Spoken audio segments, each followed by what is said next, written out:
Welcome to Real Talk Wrestling. I'm your host, Josh. With me, of course, Miami Clutch live on location. We have a reporter at the Bash in Berlin. He is live there taking interviews with the professional wrestlers, hand greeting people, shaking hands, saying what's up to Pepsi Phil. And of course, we have our buddy babyface, Chris Koffler, who just was over the moon, all in, didn't get 10 stars, guys. Didn't get 5 stars. They got 50 stars from Chris Koffler. He told me Will Ospreay in MJF was alone a 12-star match. I don't know. Tell me. What's going on, guys? What's going on, Josh? How you doing, man? Good. Clutch, how you holding up over there? All good so far. Berlin, good city. Terrible Wi-Fi, good city. Yeah. Yeah, hot spots. Hot spots win tonight, baby. Yes. We have a couple hot shows to talk about. This is going to be strictly business. No nonsense tonight, I promise. Because I am pulling a double header. I am going to be on our buddy Justin Toner's show, Ruckus Wrestling. You can catch us over there at Ruckus Wrestling. I will be talking wrestling for the next 2.5 hours, and I'm stoked. So let's go. Let's ride. Let's make this one fun. Oh, start with Bash at the Berlins. Bash at the Berlins. Does everyone have the card up? Chris, do you know who's wrestling at the Bash at the Berlins? Gunther will be there. Yep. And I'm sure Cody will be there. This is his Clutch gimmick, by the way, Clutch. I don't know if you know. I don't know if you know what he's doing. I know him well enough to know, but he's mocking you. How do you feel about that? No, I really wasn't. I don't know any matches. I don't know matches that are going to be there. Well, we'll run down. I didn't realize they were due for another one, but let's go through it. They are. We'll run down the card real quick, but to be in all seriousness, Clutch is there. He's going to be at the show. My question to you is: Are you going to the NXT show as well? Are they at Berlin? I don't know. I know there's a next. Okay. NXT is they're. I'm not sure where they are. I think they're in Denver. Okay, that's the one with Joe Hendry and Ethan Page. And then Trick Williams is the special guest referee. See, I watch NXT. There you go. See, I know what's going on. Josh Wingate in the chat. Kimmel is the busiest person on the network. That is true. I was on last night, OUS Fantasy. I'm on tonight. I'm on tomorrow. We're hosting a Finstock Sports Network fantasy draft. Clutch, are you in that draft? I am not. Wingate's in that draft. And then Saturday, I'll be here again breaking down Bash of the Berlins. I am literally the busiest person on the planet right now. But I want to hear about Berlin. What's going on down there? You know the funniest thing that just happened today? I got to Berlin. I was like, I'm not going to waste a day. I'm going to go out and enjoy the city. So I ended up in Mall of Berlin. Out of nowhere, ran into it. There's a Lids. You know Lids, right? Of course. Of course. You know Lids. There's a Lids here. I was surprised. Never seen a Lids in Europe. I went in, run into the one and only Apollo Crews. Oh. Cool guy. Didn't get a picture. I don't think it's worth it, but good, cool guy. What? Okay. What? Listen, hey, I will be honest with you. I don't have the balls to say, hey, can I get a selfie with anyone, period. With even my friends. Like if I'm at a bar, I'm like, hey, I'm not that guy. Chris can attest to that. I'm not that guy. I don't know how people have the guts to do that to celebrities, people they don't know. To me, it's just weird, man. Have you done it before? Have you tried it? And I'm not knocking if you have. I'm really not. I don't have it in me. But have you done that before, Clutch? Yeah, I've gone for it. I've gone for it before. I did it once with Rey Mysterio, actually. And okay. Cool. Good guy. And he's always willing to take a picture. So it's been good experiences. I don't do it all the time, but only like if I was like, okay, I cannot like give up this opportunity, and then I'll just go for it. I just put my head down and pretend like they're not there. I'm not even kidding. I remember one time at WrestleMania, it was Detroit, and they had this thing where before the meet and greets, before this whole thing they have now, we'd all be in the back. We were all in the back waiting for people to enter to the arena, because everyone knows the hot spots where they park. And Batista showed up, and everyone was like, "Oh!" And he came to the crowd. He started high-fiving people. He was like right next to me. And in a group setting, I didn't even high-five him. I tucked my head and I walked away. And my friend George was like, "Where are you going, dude?" I'm like, I feel uncomfortable. I don't know this person. So I've always been that way. I feel like it matters what the setting is for if you're gonna go up and say hi to them. So like for me personally, I'm just trying to think like recent times, people that I've seen that would be celebrity wise. I saw the Bucks former tight end, the guy that most famous for catching the Lombardi Trophy that Tom Brady threw. Oh yeah. The guy that caught it. I Gosh, saw him at the beginning of last year. He was it Cameron Brate?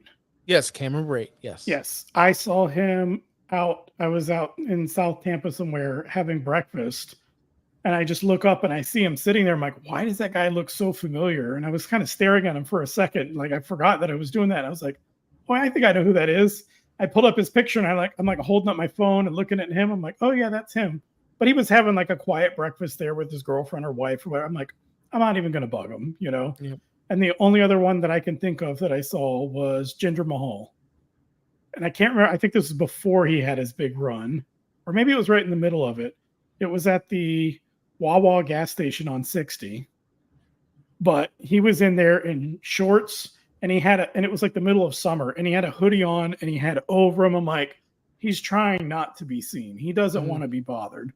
So I just let it go. I was like, I'm not going to bug him. If he was kind of interacting, I would come up and say hi, but he was purposely trying not to be seen. So I wanted to leave him alone. Yep. Not to get on a tangent because we're going to get back to Clutch. Now, I'm sure that's not going to be the last wrestler you see over the weekend. If you do go out and about, they like to go out and have fun, of course. That's cool, man. Like being in a like where it's everyone flies into or people do fly into and it's like an event. It's like a WrestleMania. We had it here. Like people flew in. It was fun times. I'm sure every city has it. Is there a lot of people that you see out there that are just like, yeah, I'm here for wrestling? Yeah. I mean, yeah, on my because I took a train, of course, and right on my train or like 2 stops in, the group of people just like one holding a WWE title, one like and drunk is all hell, by the way. They had a blast on that train. And yeah, I mean that's German people for you.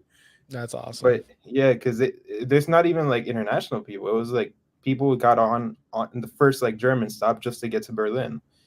And yeah, it feels like a lot of like especially European fans are really, really looking forward to this event. And big Gunther fans, I'll tell you that. Oh yeah. He's got to be the baby face over there. He has to be. I feel like we're running into a double babyface situation where they're just going to cheer the entire time. Yeah, I think so too. Josh in the chat, no, I'm not ready for beer and sports. I am overwhelmed. Justin Toner, I'll see you in a couple hours or an hour. I don't know how long. I don't know what day it is anymore, guys. I'm not gonna lie. I'm about to just talk about some wrestling. So let's start at the bottom of the card. I'm on CBS for you guys following from home. The first match is the women's tag team match. Alba Fire and Isla Dawn versus Bianca Belair and Jade Cargill. I can't believe this is still happening, to be completely honest with you. I cannot believe Bianca is still going for tag team battles with Jade Cargill. How do you feel about this? Clutch, do you care? Say it that way. Do you care? I will never be mad at it, especially as being in attendance at an opportunity to see Jade Cargill live, because it looks like it looks like, I mean, a lot of people are using the word aura. Like her entrance just gives off like a nice like aura to it, and then like Bianca's a good wrestler, so like just for somebody that's going to be there, it's going to be fun to see them. If I was watching from home, I'd probably be like, okay, I've seen this already. Mm-hmm. But who knows? Maybe there's a storyline progression here. Maybe everybody expects them to win the titles back. Maybe it's a swerve. They don't win it back. There's a turn. Who knows? So I hope for the best for this match, but yeah, for me personally, it's just for the vibes. You really think that Bianca and Jade are going to win these titles back? I think that's the expectation generally. So I personally, I don't see it. I think we're in one of those situations where everybody thinks it's going one way, or most people think it's going one way, and it's just going to turn to the other way. And it's going to be a creative way to have Isla and Alba retain. and keep the reign going. So that's where I'm at with that. Yeah, I can see it, Chris. Now, how have you seen Alba Fire growth? Her growth from NXT to the main roster, and her flourish as a professional wrestler, as now she's a tag team champion. How's that journey been for you watching this? Josh, why do you do this to me? You know, I don't even know who that is. She's on SmackDown, I'm guessing, right? Because I don't watch an ounce of SmackDown. Yeah, she's on SmackDown. They used to be witches, now they're not.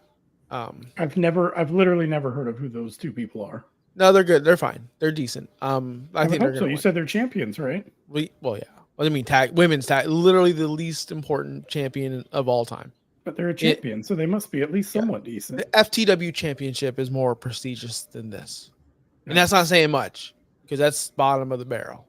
Bottom. Anyway, and I'm not speaking for everybody on this show. Trust me. I know that some people. I'm not singling anybody out. I feel like an asshole. I'm fucking tired. Well, Damian Priest fits. I just don't want to freaking say I hate women's wrestling because we're going to talk about women's wrestling later and it's not going to be good. It's going to be involving Mercedes Moné. Damian Priest and Rhea Ripley versus Dominic Mysterio and Liv Morgan.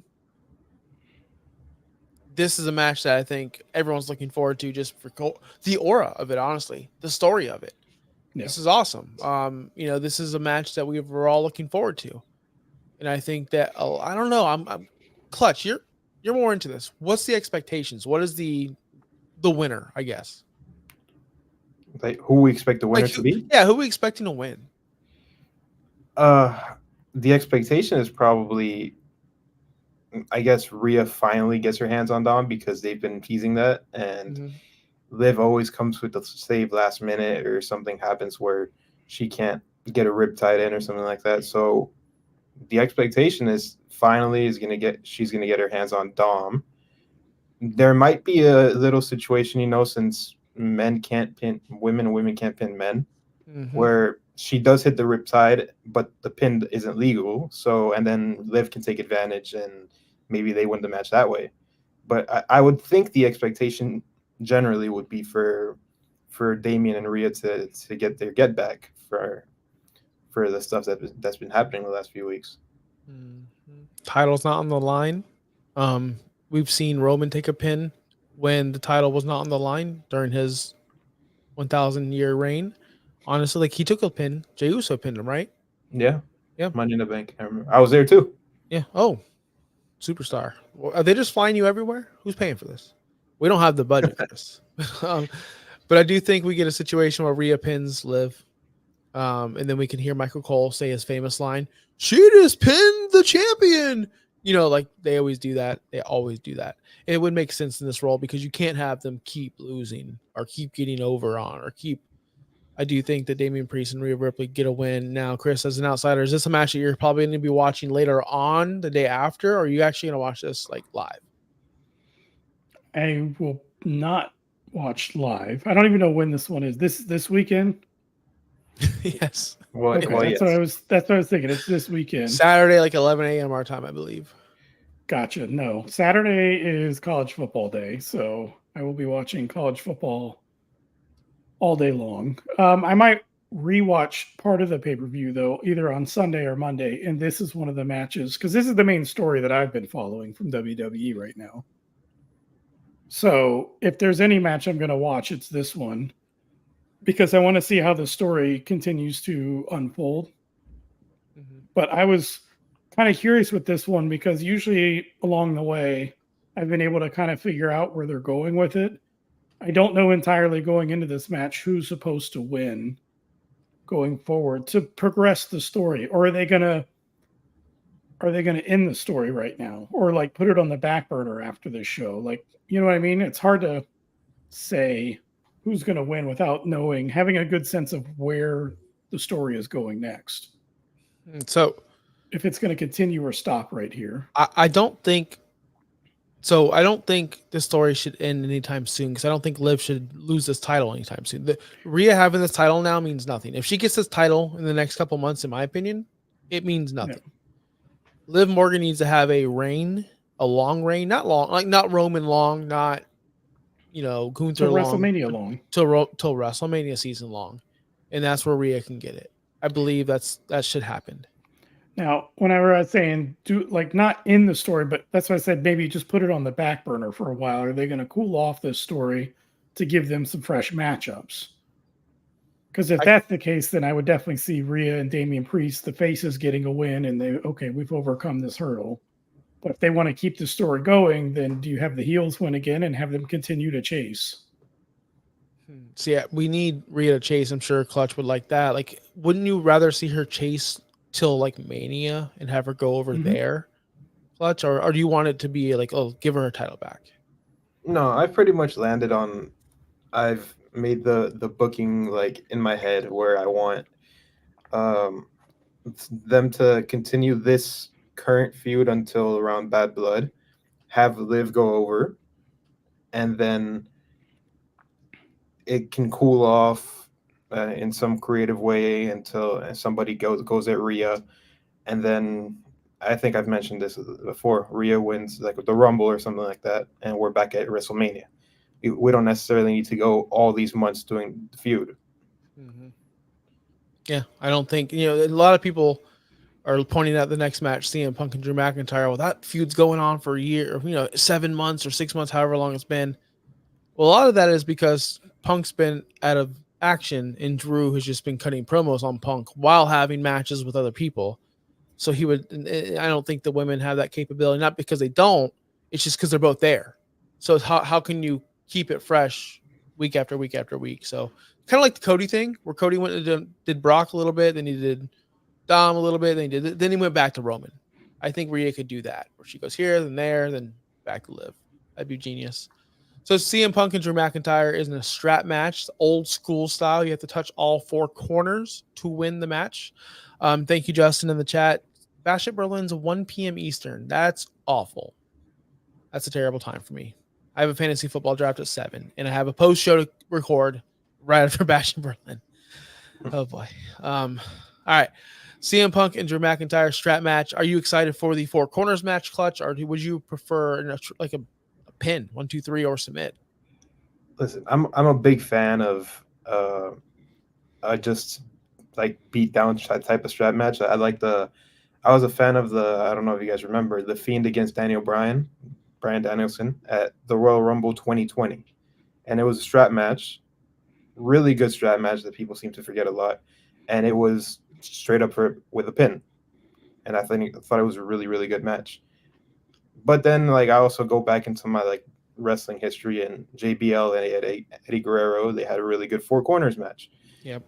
So I guess it's more about who's in the match more than how you win the match.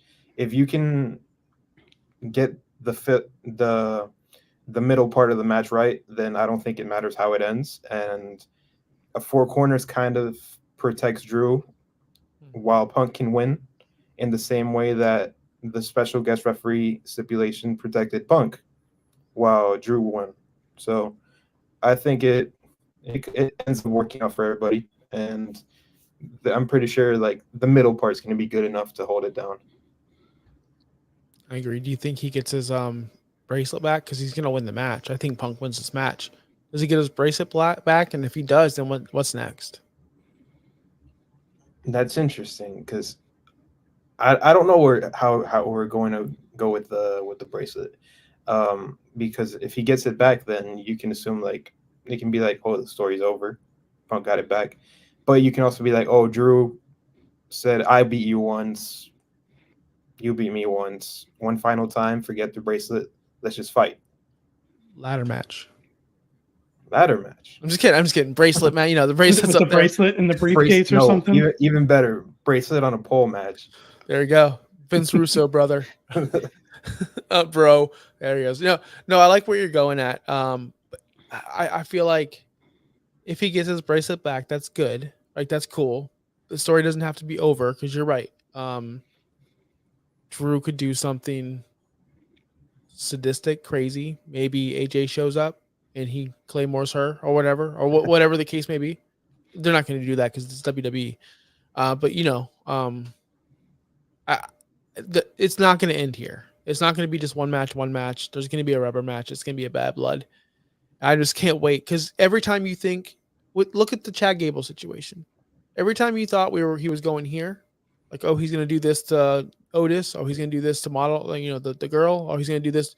He didn't do any of that. Actually, he was actually very peaceful with his exit from the Alpha Academy, and he went to a whole different direction with the Wyatt Six instead of actually feuding with Otis. So every time we think something's going to happen in the WWE lately, something else happens, and I'm kind of digging it.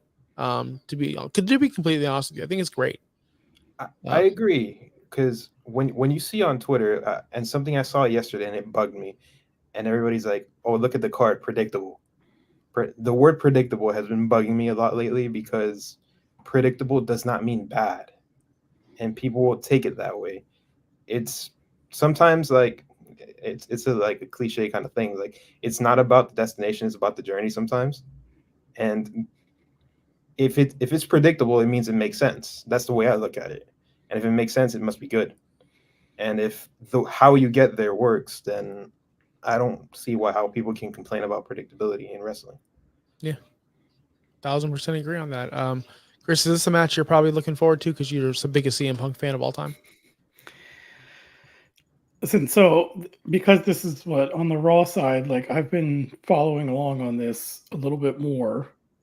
And I knew this feud going into the last pay-per-view. It was really good. I watched all of, was it SummerSlam? And this was the best match on the card. So, yes, definitely looking forward to this match. This is another one I will probably sit through and watch. As far as it being a Four Corners match, those aren't my favorite. Just because I feel like when it gets down to the end, sometimes it's a little... Like, I want to like a Four Corners match. I really do want to like them, but sometimes it just seems a little over dramatic in the end. But as long as it's a good, really physical match, then I'm sure they can make it work, though. I'm sure they'll have a really good match. Yeah. So this one definitely I will be checking out afterwards. Yes. The very next match, we have an undisputed WWE Championship match. Cody Rhodes versus his best friend Kevin Owens in another, I guess, babyface versus babyface match. Both championship matches are going to be babyface versus babyface. Cody Rhodes goes over 1, 2, 3. Is there anything else that we should talk about? Honestly, I'm not even kidding. Is there anything that you can see, Clutch, that we're not seeing that this match is going to be story-wise good? Did you catch the ending to SmackDown? Where he was about to hit him? The fake out? Yeah. Fake out. Uh-huh. My hope, Cody Rhodes wins. We know this is going to happen. Again, predictability doesn't always mean bad. Cody wins. And my hope is we get to see Kevin Owens heel turn, because I think he's done all he's needed to do as a face.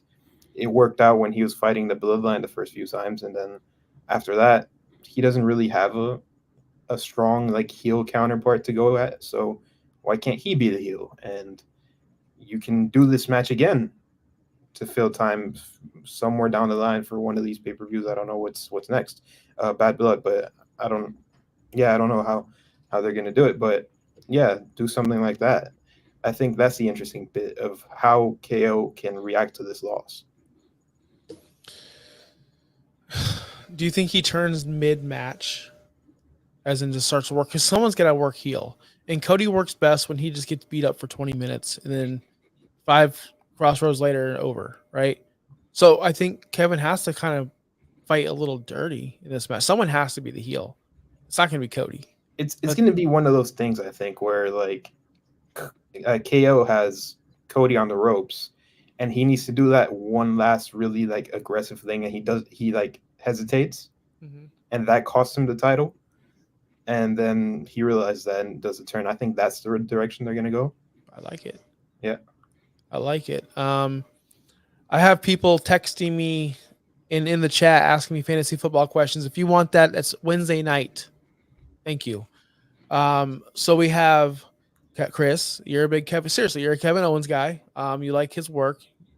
You're a fan of Cody Rhodes, I would say. Or is this going to be a match that you're going to actually seek out and watch? I don't know any of the story with it, or was this the open challenge match here? Because this is the SmackDown thing, so I don't know anything that's really going on with this. Cody gifted this championship match to Kevin Owens because he was so helpful in battling the bloodline. So he wanted to thank his friend. Kevin Owens didn't accept it. Then the GM's like, yo, Nick Aldis is like, yo, then I'll just give it to Roman. And Kevin Owens is like, no, you're not. I'll take it. And then here we are. There we are. That's literally the entire story. I Okay. like Clutch's situation. I would prefer this, and I said it on our last show.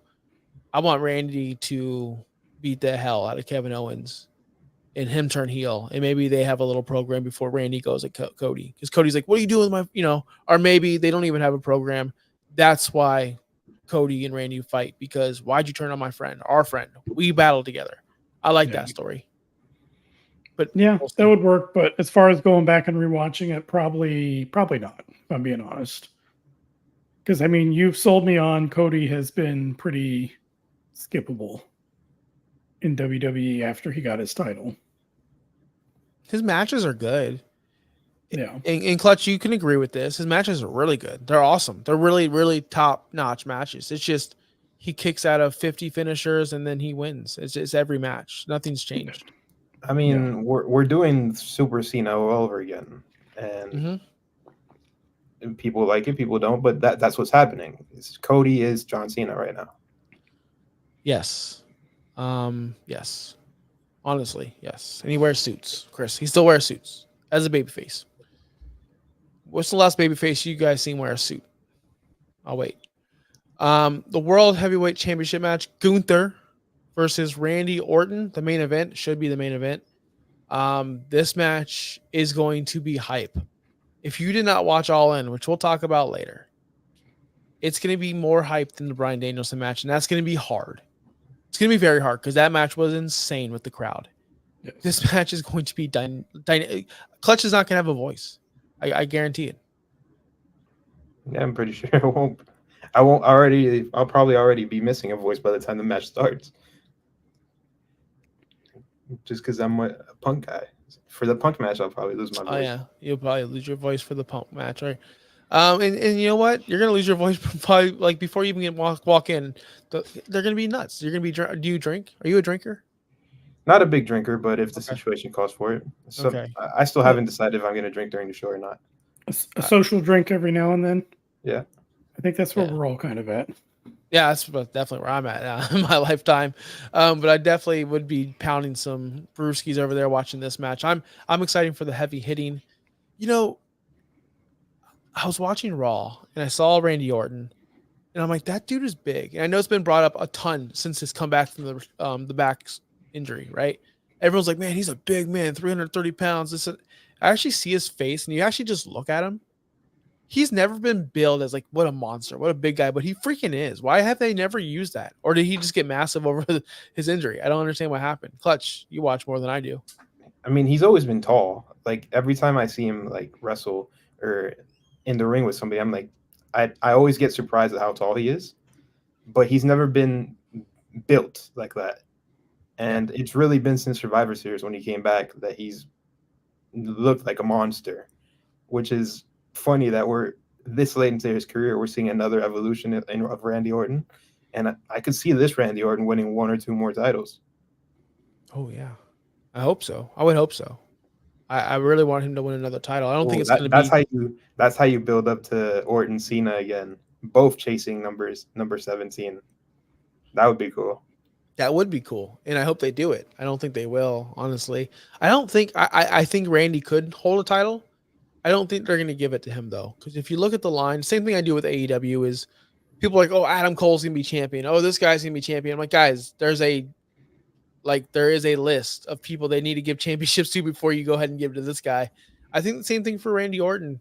There's just too many people, young wrestlers, young professionals that are on their ascent, and I just don't know if Randy Orton fits into their plans as world champion. I would love to see it. But neither is The Rock, and he's going to win that title. That sucks. Anyway, I guess they'll give it to Randy Orton. If they're going to give it to Dwayne at WrestleMania, they're going to do it to Randy, which I'm all for. Chris, is this a match you're going to be? Is that who they're going to have as their champions coming out of WrestleMania season? Randy Orton and The Rock? Well, I know Rock is. There's no way they'll have them both. I mean, Yeah. if The Rock is going to win a title, it has to be before WrestleMania, you would think, because No, he's not going to you be didn't- around after WrestleMania. You didn't hear the rumors? The rumors are he's going to wrestle Cody at this Mania and then Roman next Mania. Well, yeah, but between this Mania and next Mania, he's just not going to be there. He might be there a few times, but like he'll do what he did last year. He worked a really solid schedule for a month and then just disappeared. Busy guy. Busy guy. Yeah. Logan in the chat says MGK screws Randy at Bash of Berlin. Oh, brother. No. Oh, brother. That'd be awesome. So for this match, though, you were asking, this one I would tune into for sure. We're going to have, as we can see from Clutch's picture here, big meaty men slapping meat. Mhm. This is, I feel like, a must watch on the card. This is a New Japan, a strong style match where everyone just slap, but for real life, like real tough guys, not fake Japan tough guys. We'll get there. We're almost all in, Chris. Don't I know you're waiting for it, and I don't know if Clutch. I know he is. You can't wait to talk about no selling finishers. Oh God, people pop for that. I don't. We'll get. God damn it, Clutch. Have you seen any of All In? I did see some of it, and I think I'm pretty caught up on the important bits. Okay. We won't talk about everything. We won't. We don't have time for that. But I'm gonna let Chris talk real quick as I bring up my live star ratings I posted in our chat. And I want to see. Are we switching over now? Was that it? Yeah, yeah. Unless Clutch, you have anything else to say about this whole situation of the Bash and the Berlins? No, I think we've covered it pretty good. I mean, it's only a 5-match card, and it's a decent card, if for what it is, especially with a crowd like what I expect it to be. I agree. There you go. So all right, let's transition to All In, Chris. As I look up my star ratings, because yes, guys, I'm that guy now. I'll give out star ratings to AEW shows. I want you to talk about what stood out to you at All In, and then we'll go little by little, match for match. Just little, not too long. Okay. You want me to write now what stood out? No, what you stood out, what you liked. Okay, I didn't know if you were going to go through it and me point out as we were going through everything, but you're saying right off the top what stood out. Yeah. So something that stood out in the pre-show that has to be discussed is why in the world do they have to waste Jamie Hayter's return on that wasted, stupid pre-show segment? Tony is usually so big about his debuts and his returns, and he hypes him up real big. Like he usually goes like too far, right? We always say like you did too much. We complain about that a lot. Like, he's got a big announcement, and then it's just like some random guy. She deserved to show up at the end of the Britt Baker and Mercedes match. She should have either just came out, stood at the end of the ramp, or came out and attacked the winner or something, and that match was the right place to do it. But to just have her come out, and they had to make up a segment for Saraya to just come out and complain about not being on the card, and then her interrupt her, right? Like, what a waste. Myself and everyone on the internet was completely disappointed. That was, unfortunately, one of the biggest things that stood out on the entire card was I was shocked. Did you see her coming? I knew there was a good possibility that that's where she would be returning. In that spot when you saw Saraya and she did you see my text before she came back? No, because whenever that segment started, I got up to go do something because I'm like, I don't want to just hear her ramble and talk and whatever. Mm-hmm. And so no, I wasn't by my phone and I didn't see her text before it happened. But then I heard the music hit and I was like, what the heck? I'm like, what did I miss? I thought Saraya was out there rambling about not having an opportunity, and then, like, I had to rewind it. I'm like, really? That's where they just put that? So no, yeah. I didn't see it at the time though. I freaking as soon as she said something about like I'm the only whatever woman, blah blah blah blah. I'm like, yeah, wow, they're really gonna. And I texted you, I'm like, Jamie Hayter ?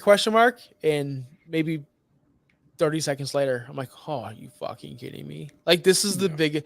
But I'll tell you why. And this is rumors. This is not true. This is not whatever. This is all just backstage talk, which we've known. Britt Baker is one of the worst people, toxic people in that locker room. That's all the drama she's been in. Period. You can't deny that. They had a falling out with Jamie Hayter. They don't like each other anymore. They're not friends. So they won't work together. And that's when Jamie Hayter on the Instagram post or the backstage, now I'm going to let my actions do the talking for me. That was a straight shot at DMD, as in she's going to do her own thing now. That's why they did that. Because Britt can't get along with anybody. As we'll talk about in this debacle of a match that was a 1-star piece of shit match because Britt Baker didn't want to play ball. So other things real quick that stood out, I'll give 2 real quick ones and then we can circle back around the card. Sorry, Bobby. I felt like at the time that the Darby and Jack Perry match I blinked and it was over. Mm-hmm.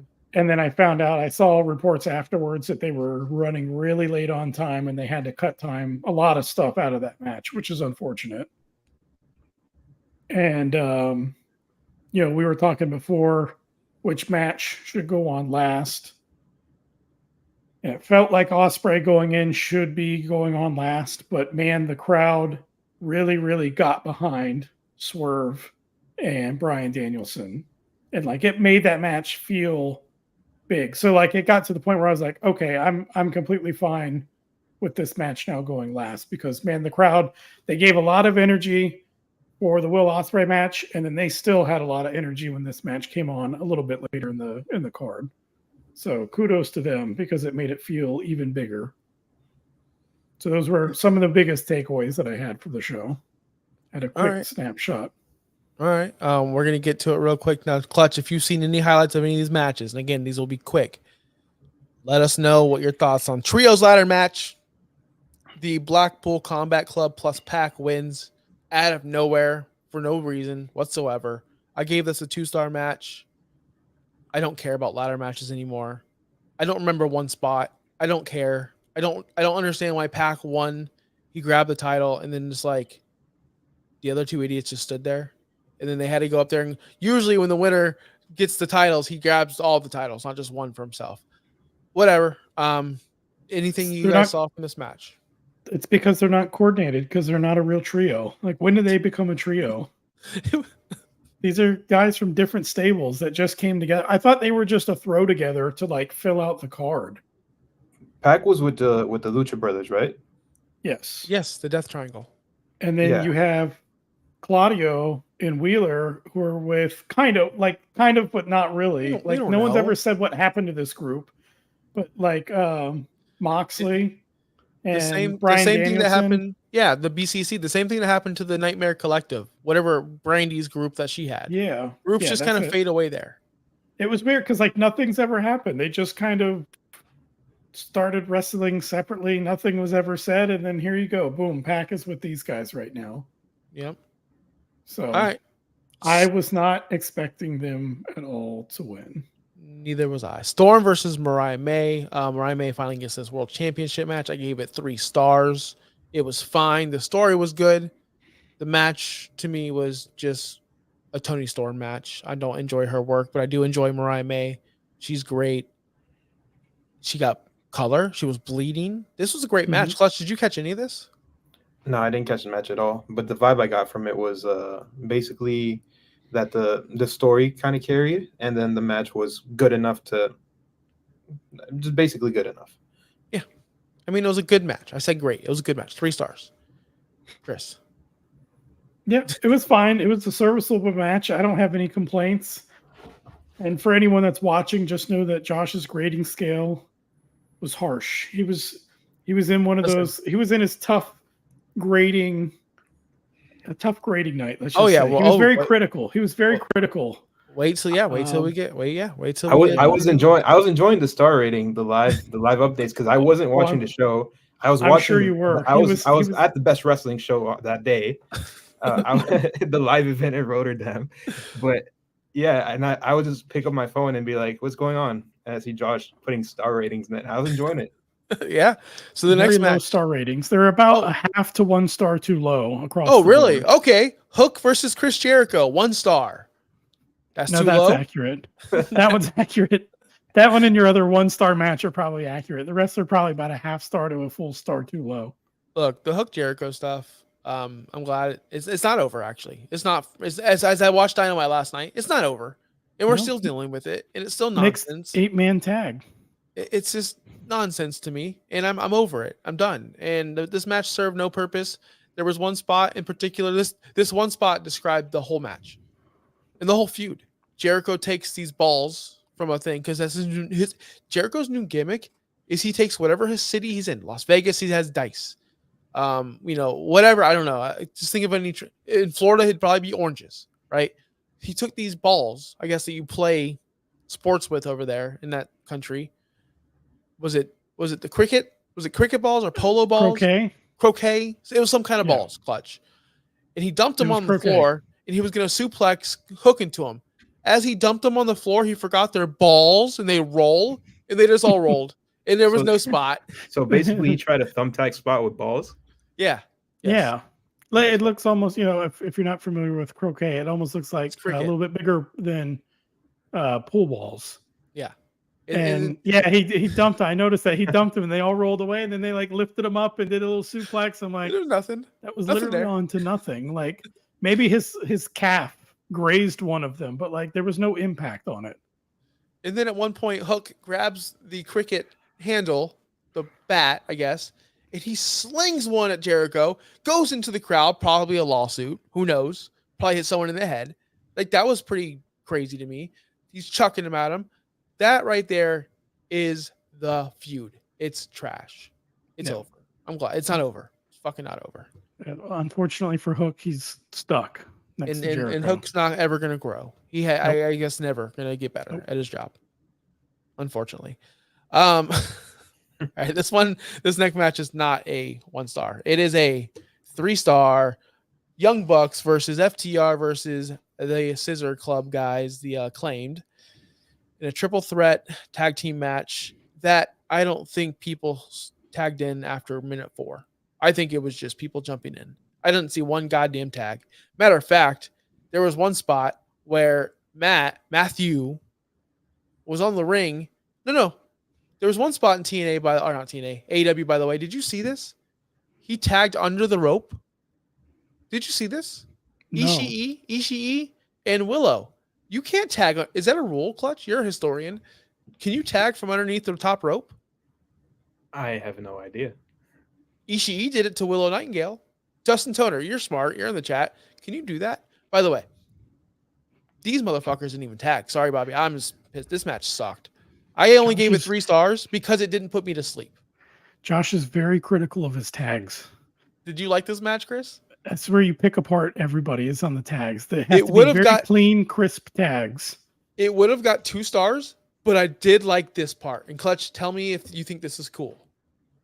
They had one guy from one team, like the big rig. I don't know what they call it in AEW. FTR does the shatter machine, whatever it's called, where one guy picks him up and does the thing. Mm-hmm. They had other teams like Cash would do it, and then Matthew would help him. Remember, the BTE trigger. Nick got knocked out, and Matthew's like, "Yo, come over here and help me do this." And then I believe it was not Max Caster, but the other guy. Anthony Bowens, and I think they did the BTE trigger. So like they were doing each other's finishes with each other. It was pretty cool. I haven't seen that in wrestling ever, and it might have happened. It'd be like this. Let me put in WWE terms, because WWE. It'd be like if Bubba Ray Dudley picked up Edge, and then Matt Hardy finished the 3D. The 3D, yeah. That's what they were doing. It was so cool to see all 3 teams work together like that. That's all. That's why I got 3 stars. Yeah. And this is one it should have probably got at least 3.5 stars. This is one where you went a little low. You're picking it. No, it was fun. It was entertaining. Like I had a good time. I don't know. I don't know what could have, other than a missed tag, what could have elevated it to be a 4-star match for you? What was it missing outside of crisp tagging? The involvement of FTR for no reason. It just took me out of it. I'd be more invested if it was the Acclaimed and the Bucks, because that was the story you told me for the past 2 months. That's the story you told me. And then 2 weeks before the show, you put FTR in there. It just took me out of the match. It really did. It'd be like Clutch. It'd be like if you watch Drew McIntyre and CM Punk do this entire awesome feud, and then 2 weeks before the actual match, they just go, you know what, Bronson Reed, you're tough. Get in there. But why? I don't know. Why not? Wouldn't that take you out of the I get it. match? Yeah, a little bit. Yeah. Like what the fuck? Sorry, Bobby. I'm in a mood right now. He's gone off the match? rails. Who won that match? FCR lost. FCR took the pin. Yeah. I called that. That was easy. They're friends with Punk. They're taking all the pins. They are. They're going to take all the tag team pins. All right. Full disclosure, Casino Gauntlet. Your boy took a nap. I'm not even kidding. Yeah. It was the middle of the day. What are you doing? What are you doing needing a nap in the middle of I closed my eyes, like whatever. Like, oh, this person came out. I would open my eyes if like a cool person came out and I popped. Ricochet debuted. Ricochet is now all elite. That's the only thing I took away from this match. And the finish was god awful. Clutch, do you know who won this match? I swear I saw it and I just blanked on it. I know it's not Ricochet. I know it wasn't Hangman Page, who I thought was going to win. I think. Yeah. Who was that? Chris, who was it? Christian Cage. Oh, okay. That's who it was. Yeah, that's who it was. Why? What's the meaning? What's the reason? What is the point? So he can get his title opportunity. We're going to find out. He's going to go back for a title. He was good with the title. Surprisingly, I was not thrilled when he first got his title, but he was good. He made your TNT title relevant. Yeah, he finally got it elevated above the Continental title. And that's right between the international title, right? Like there's somewhere in between there. Okay. Whatever. I can't keep up with all the titles. No, I'm not going to lie. This match was fun for what I saw. I gave it a 3.5 stars. It would have been a little bit higher if I could stay awake. And I blame that on the match. I wasn't really into it because I didn't know the rules. It's not really clear to me. You can win the match whenever you want, apparently. Not everybody can participate in this match. So even if they started with the first two and it was a 3-second roll-up, match is over. I like the unpredictability of it. I like the concept of it. I just didn't understand the rules as I was watching it. I had to learn the rules afterwards. And I don't know if that was on me. Because if you watch this pay-per-view, it was Mariah May is the new champion. Whoa! Whoa! 5 seconds later, Jericho's music's playing. It's like, holy crap, we didn't even get to like take that in of anything, any match. Every match they didn't let it breathe. Nothing. No, well, they didn't have, I think we're all used to like the video packages in between matches. And they didn't have that at all here. It was literally 1, 2, 3, celebrate. Woo, celebrate for like 30 seconds. They walk to the back, and then all of a sudden the next person would just walk out. It was pretty wild. They had them going on a conveyor belt. They're like, next one in, let's go. Well, yeah, we had to squeeze in all these matches. Many damn matches. Yeah. There was definitely too many. They need to cut back. So I don't know where I was getting with that, but that really dug me. This match, because I'm like, I don't have time to like get up and go pee or whatever, or close my eyes or just relax. So I did have to close my eyes during this match because I thought it was predictable and I thought Paige was going to win, but they swerved. Yeah. Now we're going to see Christian with a title match. I can't wait. Right after Darby. So Darby's going to lose first, then Christian's going to lose. But for what? For what? Whatever. All right. Next match was MJF. MJF and Will Ospreay. Good match. Solid match. Phenomenal match. One of the honestly, I'm not going to give it that high. I gave it a 4-star match because when you have a benchmark already, when you see something already, when you've seen what they can do at their very best, we saw that on Dynamite. That was, to me, the match of the year for all professional wrestling, period. If someone said, hey, Josh, go watch a match back real quick, which one would you choose? I would choose that one. It's the king of the king matches. But this one is hard to follow. And it didn't do it. It did not follow what the first match was. It was so good. And it takes it away from me. It was so good. This match right here on All In, it just wasn't what we've seen. It wasn't the best match. So how could you grade a 5-star match? How can you grade a 5-star match when it wasn't to the same caliber as that match, Chris? I mean, easy. It's on the pay-per-view, so it got a bonus 5 stars. Okay. No, but seriously, no, I get what you're saying. I was giving you crap in the group chat, but no, I think you ranked this one fair, 4 stars for that exact reason. It was a really good match, but for them, it wasn't as good as they could have done. because of actual proof. Like you said, we've already seen an even better match. And I think we were expecting it to, even though as great as that previous match was, we just all kind of figured they would somehow find a way to take the next step and make the match even greater on this bigger stage. And it fell a little bit short of that. So still really, really good. Like if you just watch this as a one-off, it was really good match. But those of us that have been following along, I think we just expected a little bit more out of this match. Yeah, I agree. Clutch, did you see anything regarding this match at all? I saw like a little, I guess, highlight clip that people cut up and put together. Thought it was good. I liked it. The thing I liked the most, which I've told you how I kind of feel about MJF now, and I'm kind of like on it. But I will tell you this: I did hear about what he did on Dynamite following that and renouncing his American citizenship or whatever. That got a pop out of me. I'll admit. He's the best, man. He's the best. We got to see Daniel Garcia come back and pretty much cost MJF the match. That was good. That setup. I didn't think it would work the way it worked. I didn't think people would care that Daniel Garcia is back. I didn't think people would care Daniel Garcia is the one who screwed MJF, but I think people did care, and I think he got a big pop.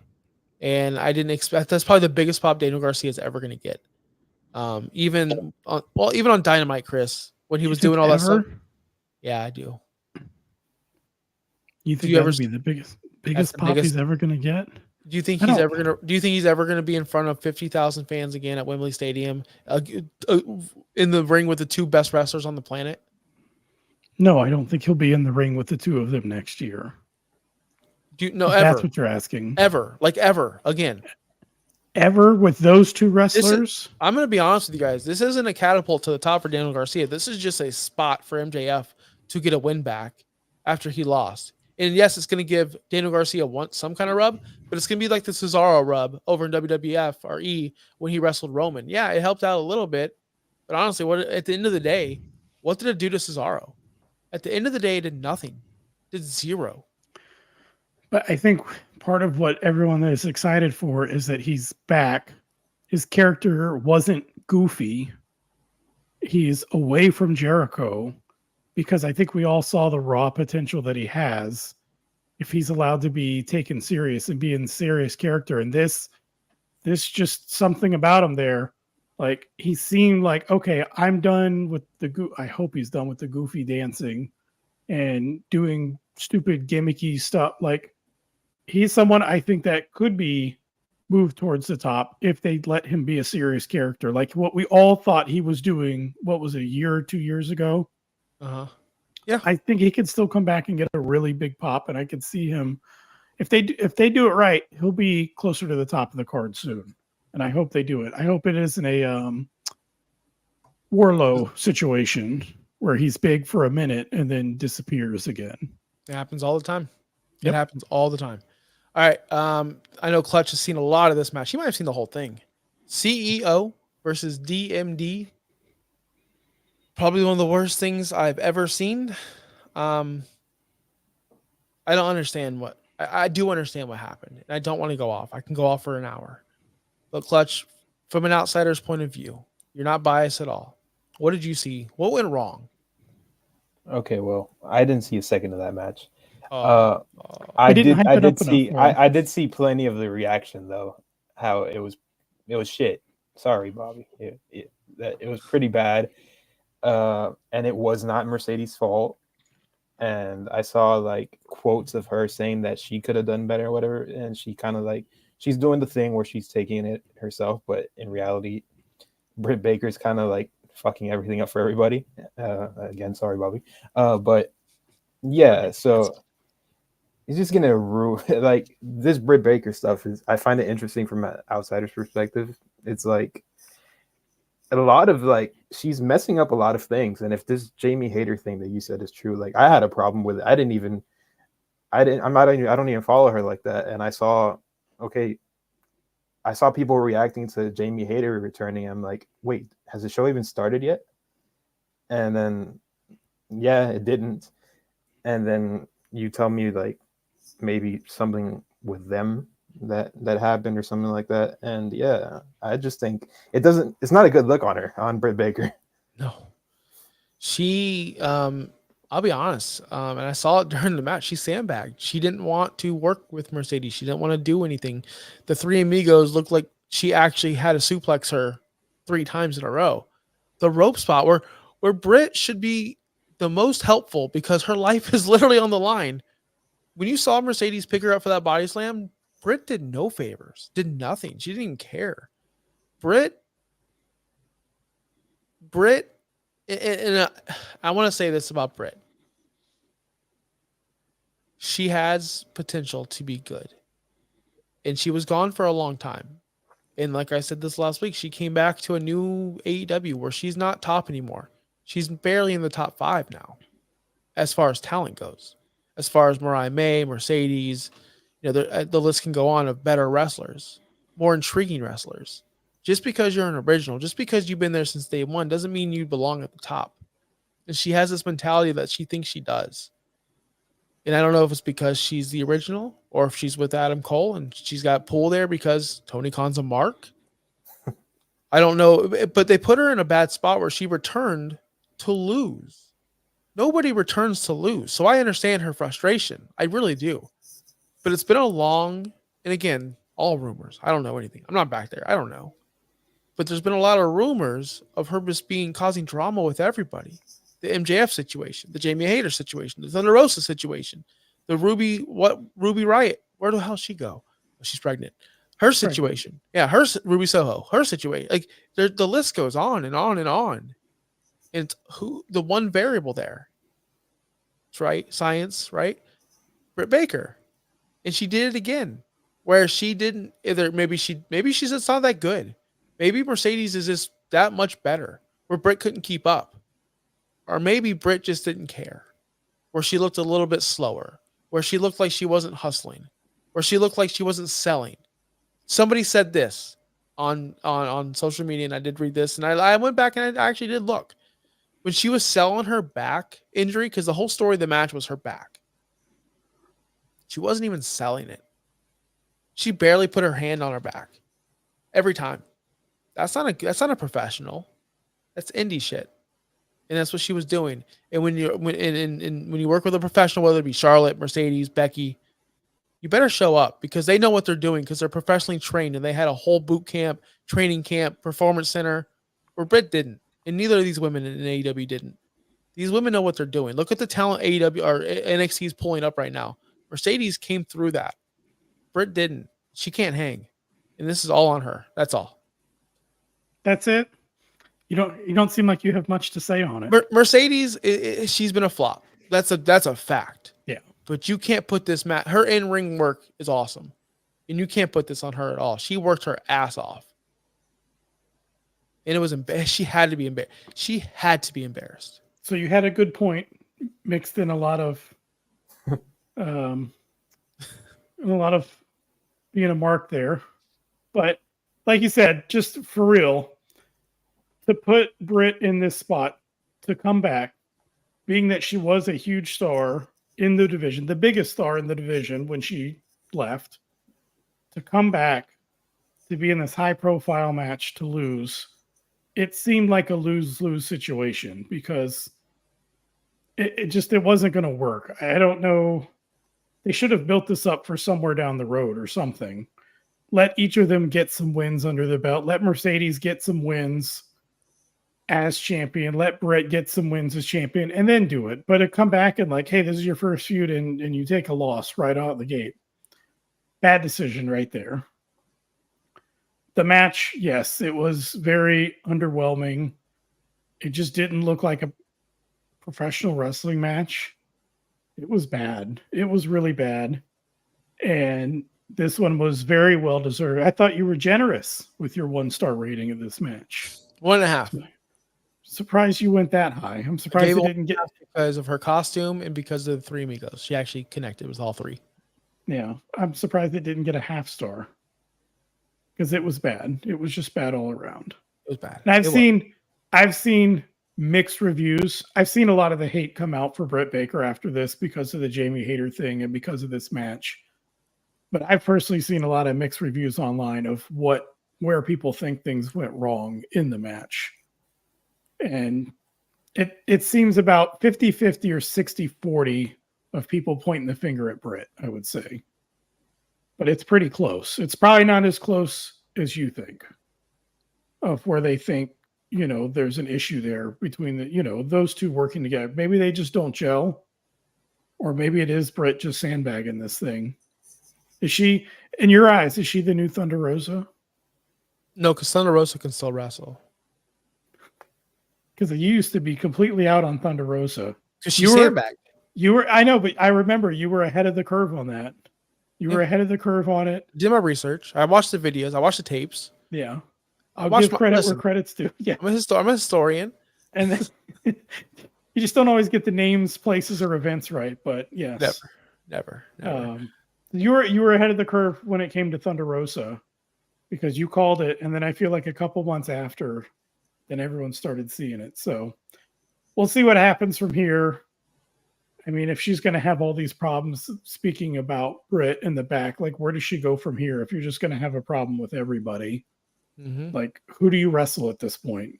Who's going to want to wrestle you if you're picking fights with everybody in the back? So who knows? Maybe, you know what? Maybe they'll release some footage and we'll realize that she was the scapegoat this whole time. Scapegoat. Speaking of the scapegoat, we had a coffin match, 2 stars. Sting returned. Darby Allin had pins glued to his face. I don't care.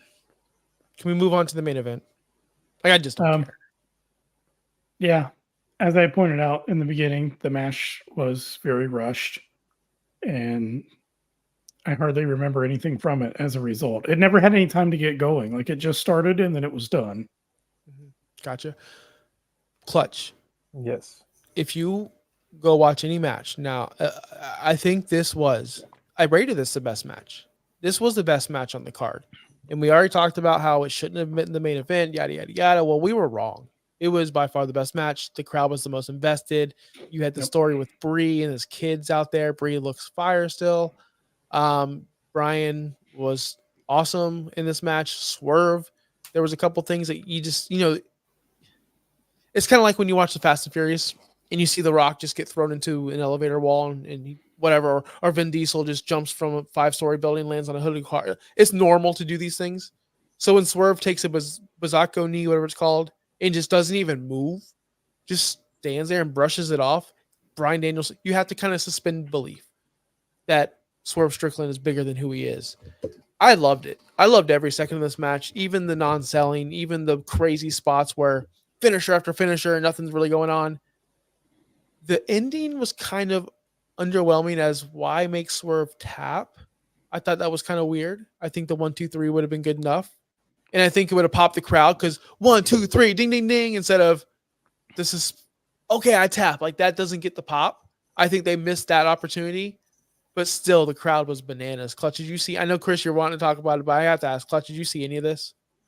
I saw the running knee spot where he no-sold the hell out of it. At first, not a fan.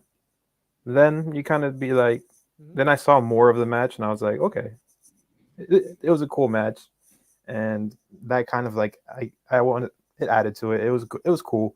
So I really like the match actually. Like the bits I saw, I didn't see the entire thing from start to finish, but I saw a good bit of it. Yeah, it was everything you wanted. Now, Chris, you know what? I'm just gonna let you go because I don't have any questions for you. It was just a great match. Did you expect Bryan to really win? Because there was points where I'm like, God, Swerve's gonna win this, isn't he? Like there was points. There was like this little bit of hope. I'm like, oh, Swerve's gonna win. No, I didn't think at all at any point that I think Swerve was going to win. Because like we were talking about in last week's show, they didn't hype this up as Bryan Danielson's farewell tour, final goodbye. I wish they would have done that a little more because then it would have made those spots where it got really close. It would have made it, a little more like, oh my goodness, like edge of your seat. Like, is this really the last match we're going to see? That's how they should have built that story, is really leaned into that heavily that, hey, this could be his last time ever, and just keep bringing it up. It was, like we said, the crowd was super into it. Now I'm wondering, it's hard to tell. Was it a better match than the other one? Like if you just from the MJF Osprey match, take away their Dynamite match and look at their match on the card by itself, and look at this match without the crowd going crazy. Was it a better match? You can't do that. I know, but I'm just saying the match at its core. But you know why you can't do that? Because MJF and Osprey, their story was, is Osprey going to do this finisher on him? Yeah. Where Brian's story was Bree, his kids, his last match. Oh, the story was definitely better. But I'm saying the match as itself. But there were spots in the match where Brian is on his knees telling his family he's sorry. Like that's part of the match. So you can't take that. If they're not there, then that wouldn't make sense. You're like, why is he saying I'm sorry? So you can't take the crowd away. You just can't. But I'm saying as far as the crowd being noisy and energetic, I'm just getting at, I think they added a lot to it. I think they were both good matches, but I think they really helped put this match on another level to make it even better. I mean, they were loud, whatever they were banging on, the railing, whatever, like, I don't know. It made it so good. The match went a little bit longer than I was thinking because there were a couple of times where I thought that he was going to pin Swerve, but then he kicked out and they kept it going, which I was good with. I'm like, I want more of this match. Keep it going. I'm good with this. But let me ask you, what did you think? Because I always have mixed feelings on this. What did you think about the spot where Swerve takes them over right in front of his kids and like is beating them up and he's all busted open, and because he's got real little kids? I always torn on that because like it's good storytelling, but I always wonder like how well does his kids know and grasp the concept? Like, does he tell them before, like, hey, look, daddy's going to wrestle. It's going to look like I'm hurt, but like, just know that I'm fine. Like this guy's actually my buddy. Like everything's good between us. This is just all for sure. Like, do they know that at that young age? Do they understand it? Or are they looking at their dad with just bleeding all over his face and getting smashed into the guardrail thinking, oh my gosh, my dad's going to be in the hospital or he might not make it, you know? So that's why I'm always a little torn on the spots with having the kids front row right there. I would hope that Swerve was playing with the kids before, and like this, they're talking about it. I would hope, but you never know. It's AEW. No. You don't know. They're lighting people on fire over there. I don't know what they're thinking at the time, but I do like the spot. I enjoyed the spot. It made what I don't understand. I don't want to go into a thing because I gotta go. I got another shows to do. How do you make Swerve heel for this one match? 3 weeks of being a heel. Then Adam Page is involved. He came out into the match clutch. I don't know if you saw that. He came out, beat up Nana. So now we have Page as the ultimate heel. Now Swerve's going to turn babyface because he's got to wrestle Adam Page next week. It all out. No. I just feel like the Adam Page situation took a little bit from the match. I feel like the family brought a lot to the match, more than it took away from Adam Page. I think this was just a perfect match. I don't care that he had to turn heel for this. Like, that's the thing, Clutch and Chris. When you can take my standards out of it, like, oh, why is he heel now? Like, I look at that stuff. I didn't look at that here. I'm like, this is cool. I like this match. I really enjoyed it. Because you know why? I didn't expect it. Yeah. When you expect something to be like the MJF and Osprey, obviously you have high expectations. You're going to go to Bash from Berlin. You're going to think this is going to be one of the best pay-per-views of all time. That's just normal for anyone that goes to any event. You're expecting it to be really, really good. And then you come out of it overhyping it. We didn't do this with Brian and Swerve because we didn't expect it. We were all saying it shouldn't be the main event. In reality, it should have been. So I think that's another reason why it popped me so much, because I didn't expect anything from this match at all. Yep. You didn't expect that. I expected good things, but they were able to take it up another level or two between the storytelling in the match and the crowd being red hot. So like, seriously, kudos to the crowd over there because they made the match feel that much better. Clutch is going to be wild tomorrow at 1 p.m. Eastern. He's going to be one of them crazy people in Berlin, chanting, singing songs. Who are you looking forward to karaokeing the most, Clutch? The easy answer would be doing Kingdom, but I've done Kingdom so much whenever I went to any shows. I am really looking forward, and I like this trend so much that has been Randy Orton. I want to do voices so bad, and I'm really looking forward to it. Yes, this is awesome. Guys, we will not be here next week. I will be out of town. And Chris says he's watching football. So I don't know how this is going to happen because football's on for the next 18 weeks on Thursdays. So I don't know if we're going to see maybe. I think Chris is going on his Brock Lesnar hiatus. No, we'll still be here. We just won't go as long so we can watch professional football, of course, because we all love fantasy football. Right, Chris? Yeah. We won't go as long, and maybe we go a little earlier too. Ooh. Get a little earlier start. Clutch, would you want to go earlier? That works for me, brother. That works for me too, sure brother. That's the opposite of a that doesn't work for it works for me, brother. The anti-Hogan. What times are the games going to be starting every week? 8:20, man. I think it's 8:20 our time. Yeah. So if we can start at 7, that'd be legit. Can we do that, guys? I'm pretty sure we can make that work. A little bit more sleep never hurts anybody. That's right, man. So we'll be back in 2 weeks. Of course, we'll be talking about Bash in Berlin. All the fallout, we'll be talking about maybe AEW All Out. Is it that weekend? I think it is. We're watching AEW All Out. I won't be buying the show. I'll just be watching the YouTube version of it. Maybe I'll see an awesome return on the pre-show. I don't know. Maybe they'll return Adam Cole on the pre-show. I can't wait. Miro's coming back on the Miro's coming back on the pre-show. Cannot wait. It's going to be amazing. But until next week, guys, anything you want to say before we do head out? Right. Don't forget, we got to keep an eye out for Clutch holding up his Real Talk Wrestling sign. Of course. Be on the lookout. Clutch, I can't wait. Where are you sitting? I am not going to be like on the hard cam area. I mean, where you can see everybody, basically. I'm going to be on the other side, but pretty good seats. I'm like 10th row. If you guys see Clutch, tell him, big fan of the show. He'll sign your autograph. He'll take a selfie with you. Don't be ashamed. Don't look me in the eyes, though, if you see me out there. All right, guys, I'm out of here.